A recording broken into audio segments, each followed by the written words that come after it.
place that we want to have this, and this will be there for hopefully hundreds of years. That's where it's going to be. I will say I want to thank Colorado. The problem I have with Colorado, one of the big problems, they do mail-in voting. They went to all mail-in voting, so they have automatically crooked elections, and we can't have that. When a state is for mail-in voting, that means they want dishonest elections, because that's what that means. So that played a big factor also. In Huntsville, SpaceCom will play a key role in building the Golden Dome, as you know. That's going to be a big thing. Everybody wants to be a participant in it. Missile Defense Shield, we're going to be having a Golden Dome that the likes of which nobody's ever seen before, the finest, the best. And by the way, Canada called. They want to be a part of it, and that'll be great. But Canada wants very much to be included in that, and we're going to work something out with them, I hope. It will also ensure that our technological capabilities, of which we're way ahead of anybody else, there's nobody close, remain unmatched long into the future. So I'd like to ask Secretary Hegseth to say a few words. He was very much a part of it.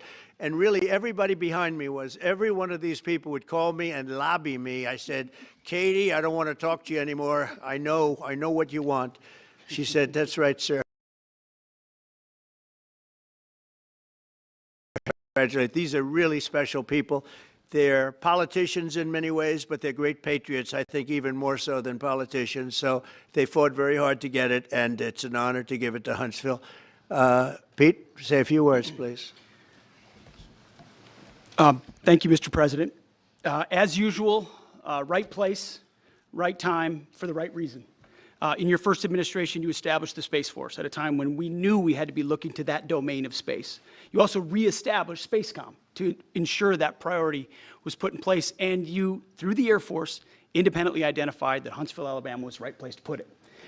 For other reasons, in the next administration under Biden, they decided to move it somewhere else. Well, during that time, the DoD Inspector General, the Government Affairs Office, they did their own assessments, and where did they say SpaceCom should go?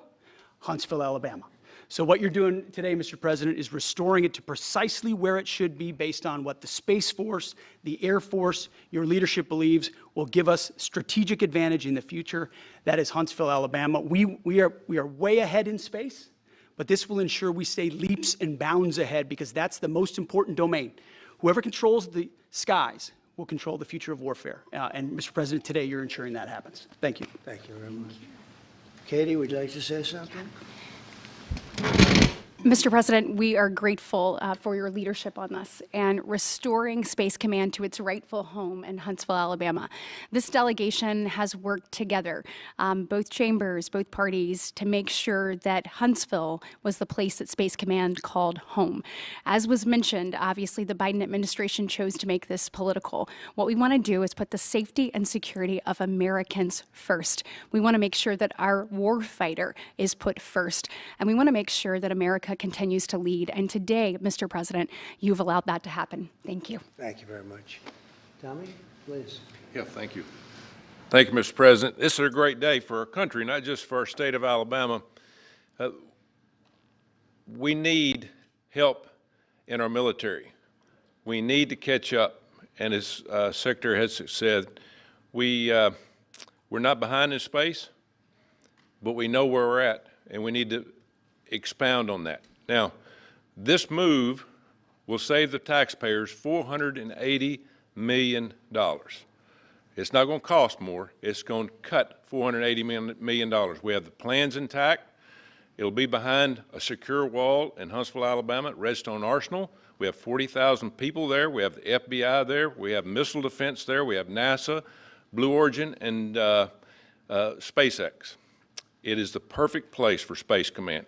I would tell you today, and I've spoke with the President for the last 3 or 4 years about this, if I thought it needed to go somewhere else because I understand the security of our country, I'd be for that. But the best place for Space Command is Huntsville, Alabama, because what we have and what it means to this country is going to be so important. So thank you, Mr. President, for this, and we look forward to building a huge Space Command and having the Donald J. Trump Space Command Center in Huntsville, Alabama. Here.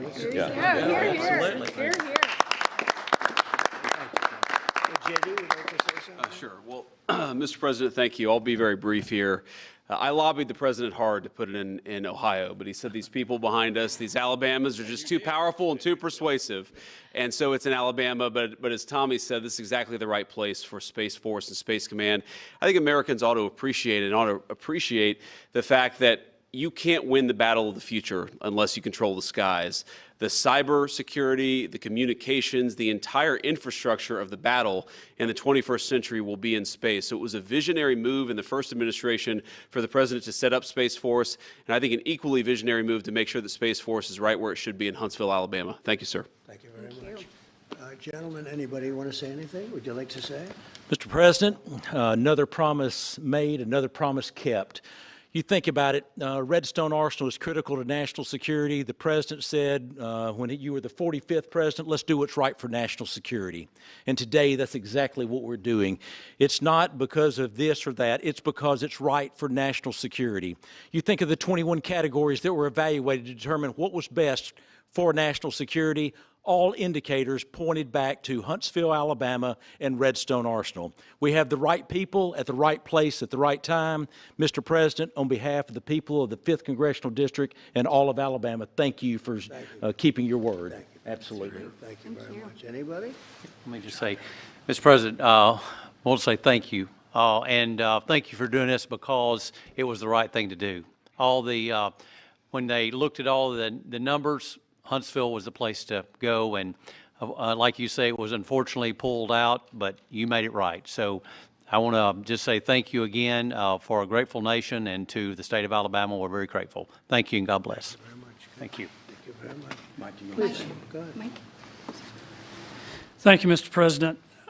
Throughout history, militaries has always understood that whoever could hold the high ground held the advantage. Space is the ultimate high ground.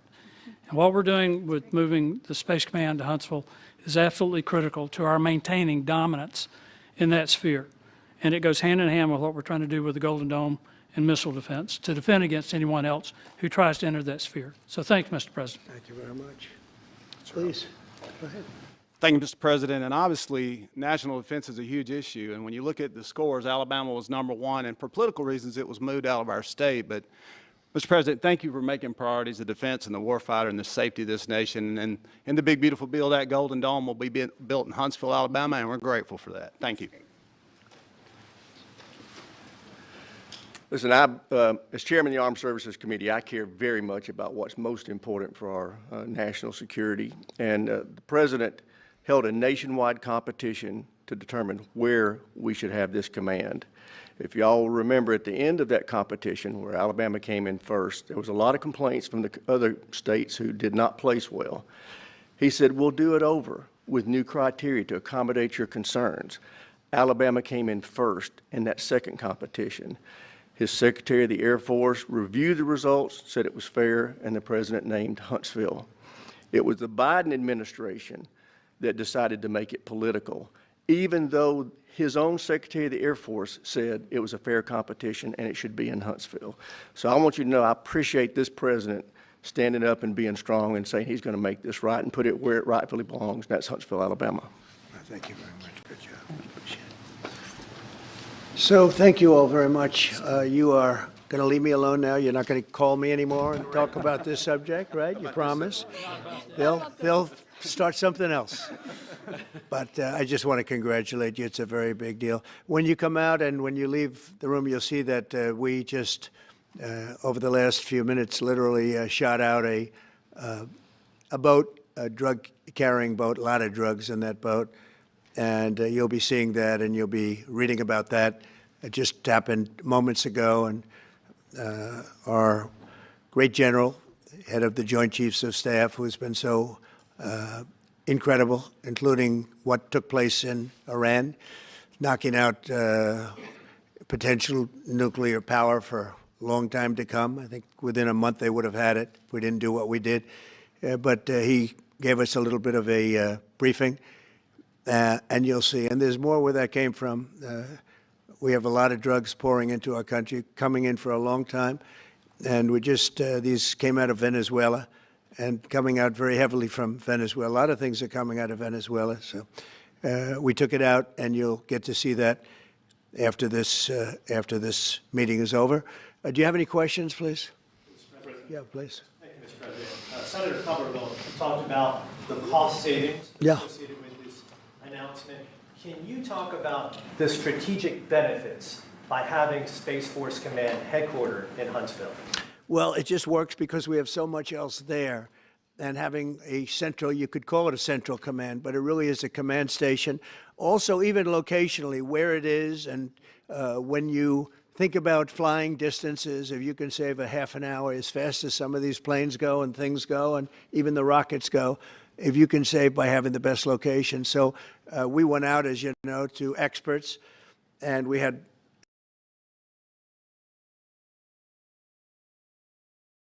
I loved it from the standpoint, I know the people of Alabama, they are great people, work hard, and there's no games, and they're very proud of it.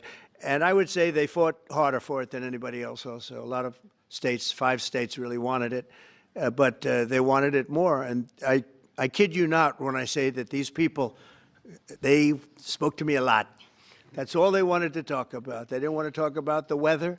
They only wanted to talk about moving to this location, moving to Alabama, Huntsville in particular. So we're honored to do it. They really wanted it badly, and they got it. Peter? President Trump, something completely different, but about a big viral social media trend over the weekend. How did you find out over the weekend that you were dead? You see that? No. People didn't see you for a couple days. 1.3 million user engagements as of Saturday morning about your demise. Really? I didn't see that. You know, I have heard, it's sort of crazy, but last week I did numerous news conferences, all successful. They went very well, like this is going very well. And then I didn't do any for 2 days, and they said, there must be something wrong with him. Biden wouldn't do them for months. You wouldn't see him. And nobody ever said there was ever anything wrong with him, and we know he wasn't in the greatest of shape. No, I heard that. I get reports. Now, you knew I did an interview that lasted for about an hour and a half with somebody, and everybody saw that was on one of your competitors. I did numerous shows and also did a number of truths, long truths, I think pretty poignant truths. No, I was very active over the weekend. They also knew I went out to visit some people at the club that I own, pretty nearby on the Potomac River. And no, I've been very active actually over the weekend. I didn't hear that one. That's pretty serious stuff. I'm glad it's Well, it's fake news. You know, it's just it's so fake. That's why the media has so little credibility. I knew they were saying, like, is he okay? How's he feeling? What's wrong? I said, I just left. And it's also sort of a longer weekend, you know, it's Labor Day weekend. So I would say a lot of people, no, I was very active this Labor Day. I had heard that, but I didn't hear it to that extent. Go ahead, Peter. something else. We know that this country has a huge problem with school shootings. You've said that you're open to sending the National Guard pretty much anywhere. Would you ever consider sending an armed National Guardsman to every school?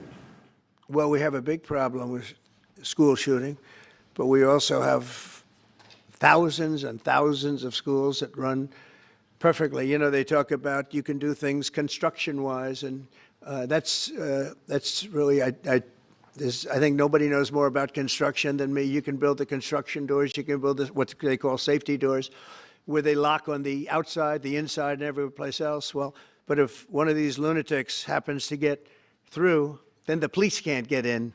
Then they're looking for keys all over the place, and it takes a lot of disadvantages to doing, spending billions and billions of dollars and actually making it safer in some way for some of these lunatics that we're dealing with. But I don't think so. I've thrown out the concept. We have great teachers that love our children. The parents love the children. Teachers love the children too. And if you took a small percentage of those teachers that were in the military, that were distinguished in the military, that were in the National Guard, et cetera, and you let them carry, that's something that a lot of people like. I sort of liked it. It'd have to be studied, but they're trained. They know about weapons. You can't do it with every teacher because most teachers don't know, and but I always thought that would be an alternative. But it just we've had a lot of instances. Other countries have also. They have different kinds of problems than we have, but we do have. There's something going on.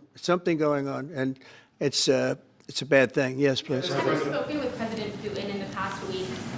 Have you spoken with President Putin in the Yeah, past. I don't want to, I have learned things that will be very interesting. I think in the next few days you'll find out. Will there be any consequences if there isn't some type of announcement of a meeting with President Putin and President Yeah. Zelensky? Yeah, there will and what be. could those consequences We're going to be? see what happens. We're going to see what they do and what happens. I'm watching it very closely.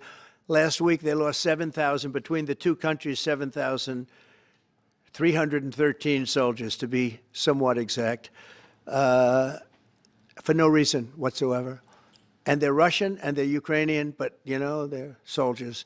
I want to see it end. Yeah. Mr. President, have you decided you're definitely going to send National Guard troops to Chicago? I didn't say when, but the answer is, look, Chicago's very interesting because I watched Pritzker get up and say about, we don't need help, we're safe. But 2 weeks ago, they had 6 people murdered, and they had 24 people hit by bullets. Last week, as you know, it was 7 people, 24 people hit, and 7 people died. And then over the last 2 days, that was the crown jewel. They had, I guess, 9 killed, 9 or 10 killed, and 50 hit with bullets. And you have this governor get up, who's a terrible governor. Probably he and Gavin Newsom would be probably the 2 worst and most naive. They're naive. Either they're naive or they're very untruthful. And he'll say, we don't want any protection. We don't need. So in the last 3 weeks, he's lost almost 20 people killed. There's no place in the world, including you can go to Afghanistan, you can go to places that you would think of. They don't even come close to this. Chicago is a hellhole right now. Baltimore is a hellhole right now. Parts of Los Angeles are terrible. If we didn't put out the fires, and I mean the other fires, the bullet fires, they didn't do a good job with, they should have had the water coming down, like I said. You know, we had to release the water. We had to go in and release the water to LA. It's so badly run. But if I didn't send the National Guard into Los Angeles, I would be making an announcement today. I'd be talking about Huntsville, and I'd simultaneously be saying, by the way, the Olympics is not coming to Los Angeles. If we didn't do that, and even the sheriff, the top law enforcement person in Los Angeles said, we could not have handled it without them. So that's what he said. Make your mind up on Chicago, though? Well, we're going in. I didn't say when. We're going in. When you lose, look, I have an obligation. This isn't a political thing. I have an obligation. When we lose, when 20 people are killed over the last 2.5 weeks, and 75 are shot with bullets. So let me tell you a little story about a place called D.C., District of Columbia, right here where we are. It's now a safe zone. We have no crime. It's in such great shape. You can go and actually walk with your children, your wife, your husband. You can walk right down the middle of the street. You're not going to be shot, Peter. You're safe. Everyone likes you anyway. They probably wouldn't do it. But it's so dangerous. And there are people in this audience that you've suffered greatly. There are people in this audience that have been mugged and hurt badly, and they don't want to talk about it. Maybe you were very brave in talking about it. You made quite an impression on a lot of people. I appreciate it. But there were other people in this room that have been hurt very badly just walking down the street in D.C. Washington, D.C. is a safe zone right now. It's a safe city. The restaurants are open. They're booming. You can't get a restaurant. New restaurants are announcing that they're going to be open. This took place in 12 days. Now it's 15 days, but 3 days ago it became what's known as a safe zone. It's a safe city. And this city was really bad, really, really bad. We took 1,600 people out, hardcore criminals that will not be coming back anytime soon. And we're very proud of it. You know, to have our nation's capital lose every week, you know, it was like years, many years, where every single week somebody was killed for many, many, many consecutive weeks. This went on for years. And then we had, last week it was announced that nobody was killed last week.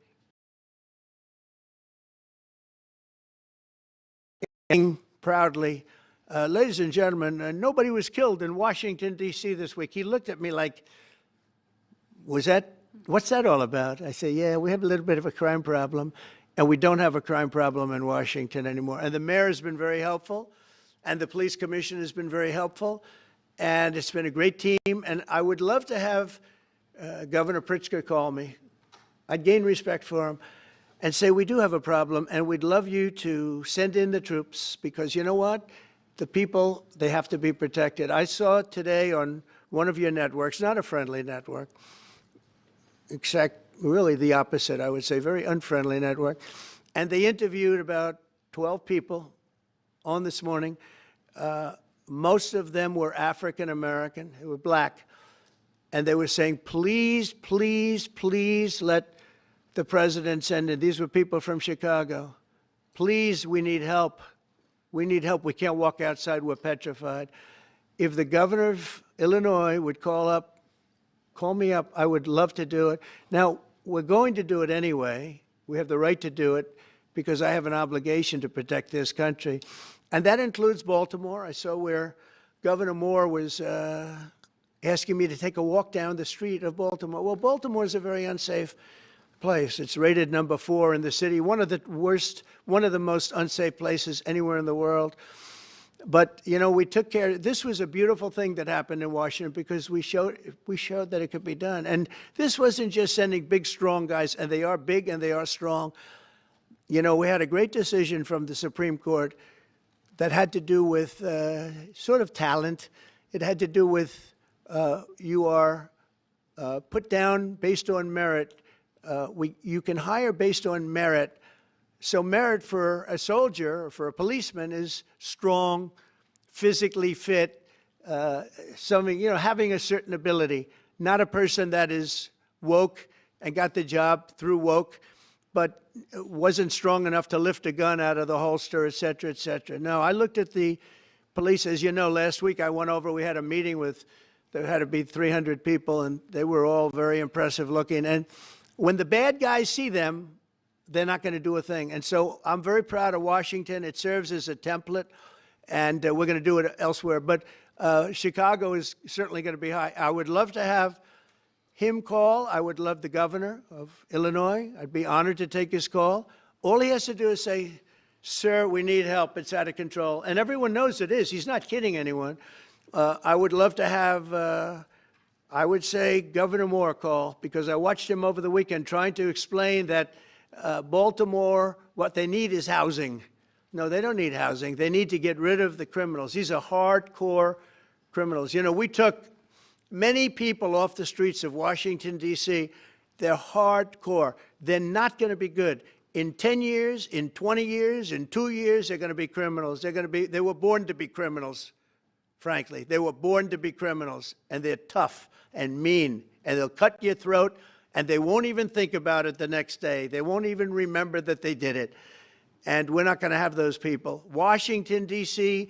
is now a safe zone. It's a safe place, and you can walk, Katie, you can walk right down the street with, by the way, one of the biggest human beings I've ever seen, which is her husband. He was a football player for like 11 years in the NFL. He's a big person. But big doesn't mean anything when they have guns and when they have knives and everything else that they have, right? But you can walk right down the street, even by yourself, and you're totally safe. Washington, D.C. is a great thing. Yes, ma'am, please. Mr. President, as you're calling on Democratic leaders across the country to work with you on crime, do you see your efforts here in D.C., including, for example, working with Mayor Bowser here as a model for bringing more bipartisanship in matters not only with crime, but also issues that matter to everyday American people's lives? So Mayor Bowser's been great. She could have taken the thing, and then after I clean it up, they'll take credit for it. You know what they do is they take credit. Like, we cleaned up Los Angeles. We did a great job there. And it was overwhelming what was going on. And again, the police chief made a statement that we could not have done, there's no way they could handle it. You saw what was happening out there. It was going to be a disaster. We stopped it cold. If we didn't do that, would have been a very sad day. And you know, remember, we have the Olympics, we have the World Cup, we have all these things coming, and we have 250, all of these things coming. But I watched Newsom get up and say he's doing a great, he's not, we're the ones that did it, and that's okay, whatever it takes, but the main thing is but he got up and said, we did it. Well, he didn't want us there, and he's going to need us again because it's starting to form again. I see it. It's starting to form again. You know, we have to maintain. It's like maintenance on an airplane. You can buy it, but you have to maintain it. And if you don't maintain it, a good plane becomes very unsafe very quickly. So it's an honor to do it. A lot of presidents wouldn't do what I'm doing. I don't need this heat. But when I watched television last night and I'm watching the news and I see that 9 people were killed in Chicago and 54 were badly wounded with bullets, I say, that's not this country. We have to do something. And I do say this, I say this very much. I'm not speaking to anybody but them right now.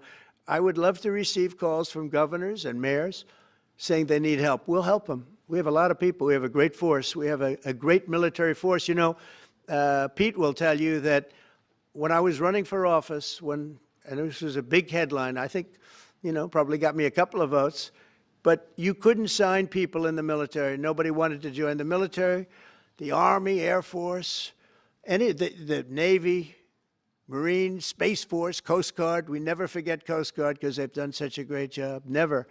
But nobody wanted to join any of them. We were way below what we wanted. Every single one. The closest was the Marines, whatever that is. You'll explain that to me. But the closest was the Marines. But every service was way down, way down. And then I got elected, and our country's the hottest country anywhere in the world right now. Everybody's talking about the USA. They're talking about the job that we're doing. Everybody. We have the best economy. We have a very, very important decision being made by the Supreme Court because our country is the richest, the strongest, the most powerful. But if for some reason some liberal court, I'm talking about the court that just ruled, where even an Obama judge voted in favor of us, which I gave him a compliment yesterday, as you know. I said that took great courage.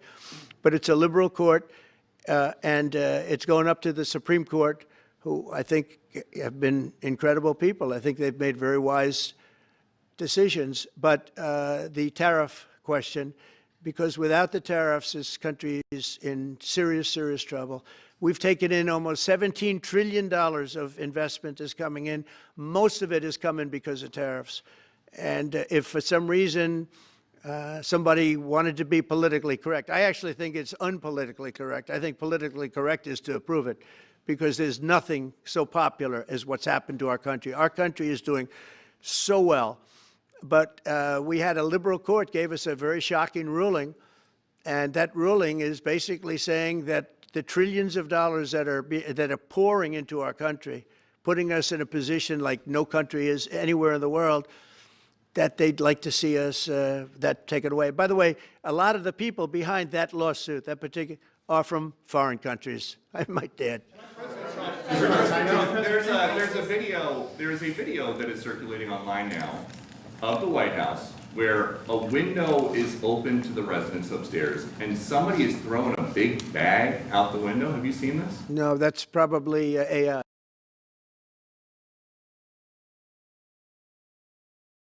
They're all heavily armored and bulletproof. So that's a fake video? Well, it's got to be, because I know every window up there. The last place I'd be doing it is that, because there's cameras all over the place, right, including yours. No, but every window, I've never seen a window that's, in fact, my wife was complaining about it the other day. She said, love to have a little fresh air come in, but you can't. They're bulletproof. And number one, they're sealed, and number two, each window weighs about 600 pounds. You have to be pretty strong to open them up. No, that has to be, where was the window? Let me see.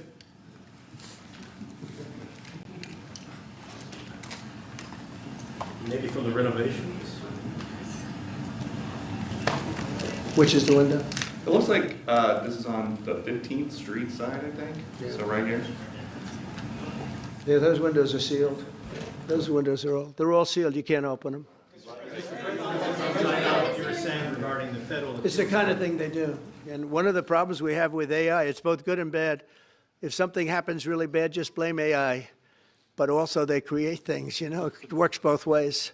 If something happens that's really bad, maybe I'll have to just blame AI. But there's truth to it, because I see so many phony things. I saw something as I was growing up, from the time I was a baby till now. I said, who did that? It was AI generated. So it's a little bit scary. to be honest with you. But those windows are all very heavily sealed. Thank you, Mr. President. I want to follow up with what you were saying regarding that federal appellate court that ruled against you and your administration as it relates to your ability. Well, they ruled against our country, the court, and they ruled against us before. It's a very liberal court. You called it highly partisan in your Well, social it certainly media is. posts. It certainly and in is. fact, it was along ideological lines, 7-4. Well, except that we actually got one of the Obama judges that was appointed by President Obama voted in favor of the tariffs because he felt it was imperative for our country to thrive and survive even. And I gave him credit. I said, you know what? That took a lot of courage for him to do it because you don't see that often. So my question is, I suspect you're going to appeal that all the way to the Supreme Court. Well, we already have, yeah. In fact, we're doing something else. We're going to be going to the Supreme Court, we think, tomorrow because we need an early decision. I mean, look, the financial fabric of our country, we're a rich, incredible country right now. And we're able to, you know, other countries use tariffs on us for years, and we never did. I did a lot during my first term, but then we had COVID, and we had to focus on other things. You couldn't be tariffing Italy, Spain, France, as they were dying by the thousands and millions. But we did with China, and China paid us billions and billions of dollars. And I started the process, but then I had to end it a little bit because of COVID. We focused on that. But no, it's a very important decision, and frankly, if they make the wrong decision, it would be a devastation for our country. We've taken in trillions of dollars, and by the way, all these countries signed agreements. As an example, they're all happy, everybody's happy, but some whack job put in a lawsuit. It went before a very liberal court, and the liberal court ruled, it was 11, they ruled 7-4. With one of the most liberal of them all voting in our favor because they're patriots. I think I give tremendous credit to that judge. And now it's going to the Supreme Court. Now we're going to be asking for early admittance. We're going tomorrow, and we're going to ask for an expedited ruling because, you know, when you look at the stock market's down today, the stock market's down because of that. Because the stock market needs the tariffs. They want the tariffs. If you look at AI, all of those, you know, all of that money that's going to be invested, trillions and trillions of dollars, the biggest thing, bigger than the internet, I suspect. It's the internet plus 3 or 4 other things combined. We are leading very substantially with AI. We're leading because of tariffs. We're leading because of talent, and this is where they'd like to be. But without the tariffs, we wouldn't have a chance because we wouldn't be able to protect those investments of the companies coming in. So if you took away tariffs, we could end up being a third world country. That's how big the ruling. So we're asking for an expedited ruling. As a backstop to that, President, you have a Republican-controlled Congress. You control the House. You control the Senate. Yeah, but we don't have 60 votes. We don't have 60 votes. I'd love to do that. Oh, if we had 60 senators, if we got the 60 votes, we would get them. But we need 60 votes, and we need, you know, a certain number in the House. I think we'd get, I don't know, we have about 5 of them here. Would everybody agree with me on tariffs?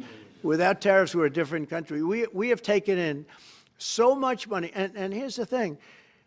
We signed a deal with Japan. They're paying us hundreds of billions of dollars. We signed a deal with South Korea. We signed a deal with the European Union. We signed a deal with Europe. And those countries are paying us $950 billion.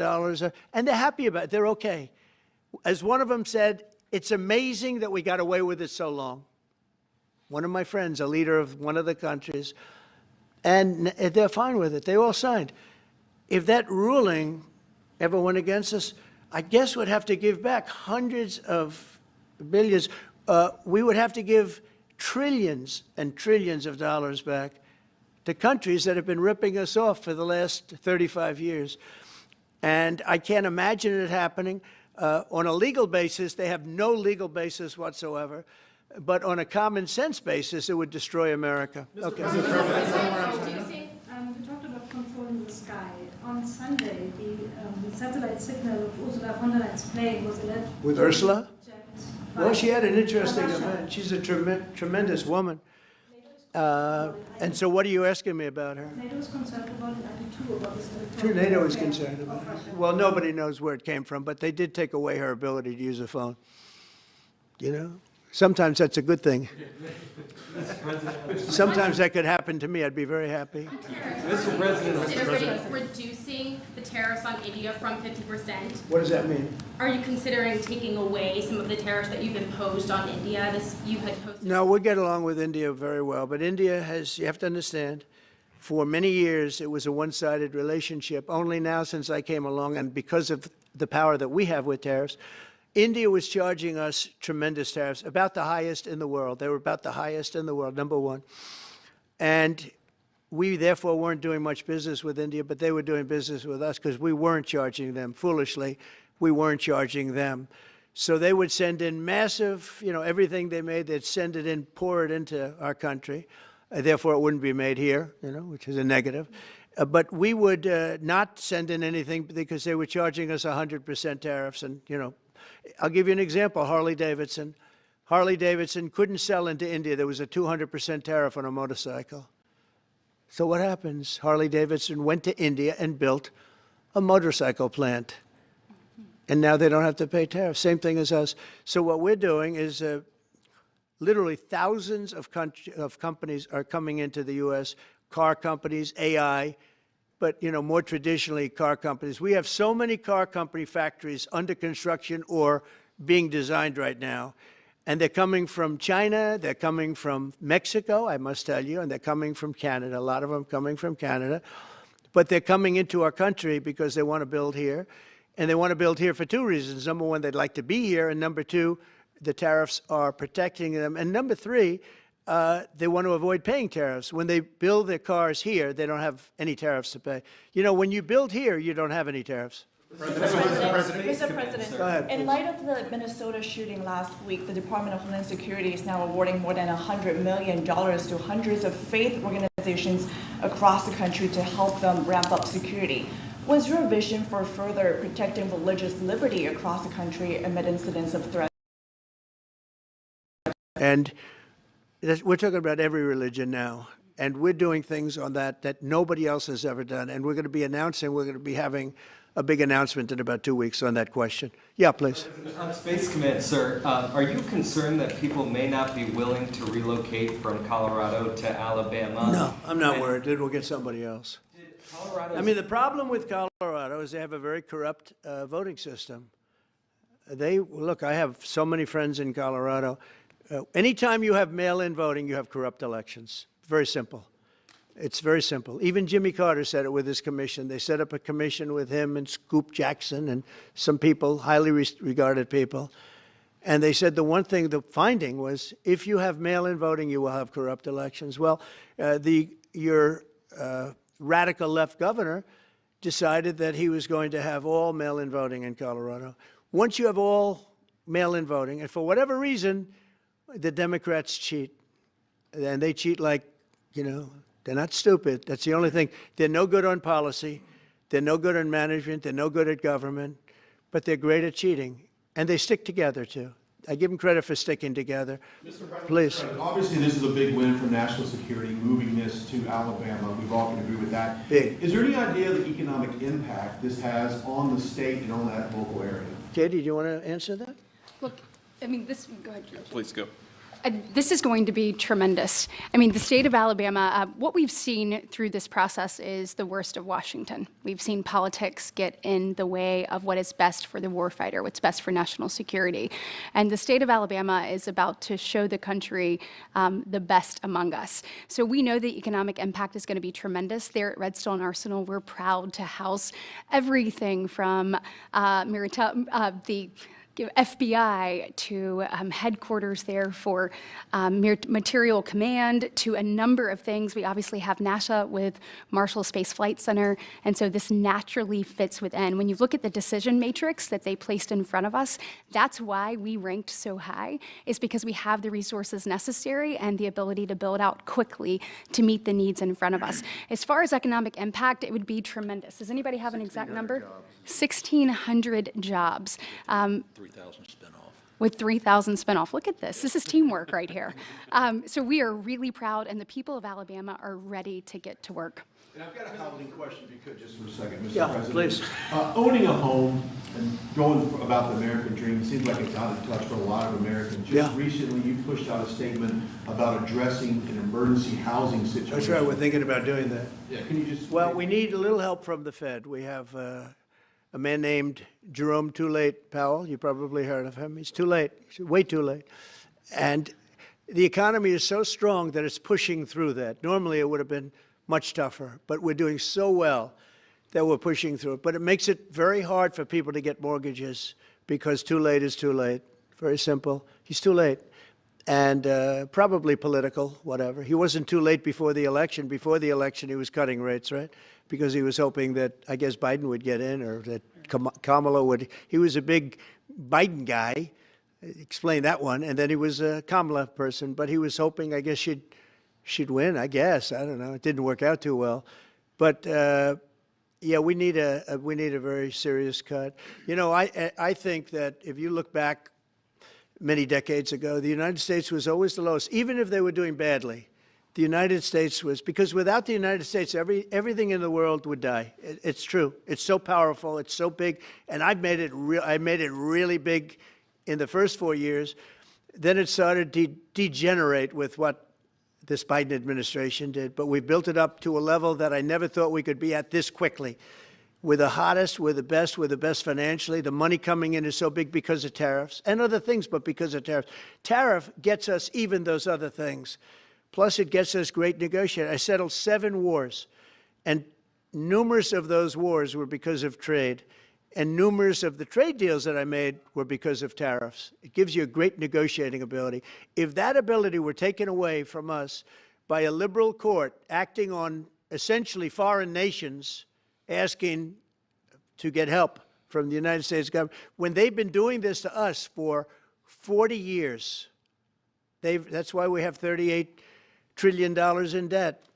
We won't have it for long if they let us if they allow us to do what everybody knows we should be able to do.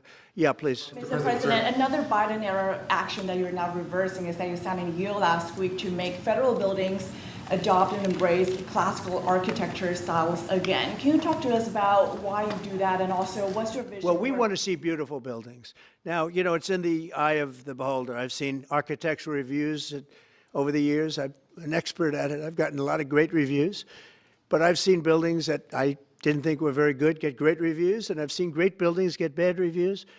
So, but it's just a standard. We want to have a good standard. We're building something here, you know, for 150 years they wanted a ballroom at the White House. We're doing something at the highest level using great architects and all. And, you know, it's very exciting. But we have a lot of interesting things happening architecturally in D.C. And D.C. is like a different place. And, you know, even the contractor said, sir, we walked down today, we feel like much safer. It's like a different place. Washington, D.C. is great. Now, we're going to also beautify it.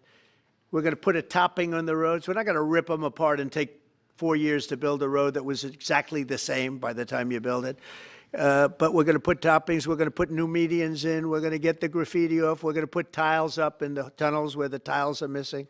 We'll do the whole tunnel instead of, you know, a little area where you see new tiles, old tiles that never look too good, but they could use it. You know, they've been up for 50 years. They've served their duty. But we're going to make this within about a 20-mile radius from the White House. We're going to have this place spick and span. It's going to be crime-free, and it's going to be spick and span. It's going to be, you'll be proud of Washington again. Go ahead, please. Sir, China's having a massive military parade that President Putin and Kim Jong-un will be attending. Do you interpret that as a challenge to this? And are you concerned at all about those countries trying to be some sort of counterweight? Not at all. China needs us, and I have a very good relationship with President Xi, as you know, but China needs us much more than we need them. No, I don't see that at all, no. And I had actually a very good meeting with President Putin a couple of weeks ago. We'll see if anything comes out of it. If it doesn't, we'll take a different stance. Everyone March today in California ruled that your deployment of National Guard troops to Los Angeles was illegal. Do you have any response? Well, it was a radical left judge. But very importantly, what did you not tell me in that question or statement that you made, pretty much of a statement, I think. Well, I was asking for your response. No, you didn't say what the judge said, though. The judge said, but you can leave the 300 people that you already have in place. They can continue to be in place. That's all we need. But why didn't you put that as part of your statement? Because the same judge ruled exactly as you said, except the judge said that you could leave the 300 people that you already have in place. They can stay, they can remain, they can do what they have to do. Thank you very much, everybody. We appreciate it. Thank you. Thank you. Thank you very much. Thank you, guys. Thanks, press. Thank you. Thank you. Let's head out. Let's go, guys. Thank you. Thanks, press. Thanks, guys. Let's go. Let's go. Keep going. Thanks, guys. Thank you, press.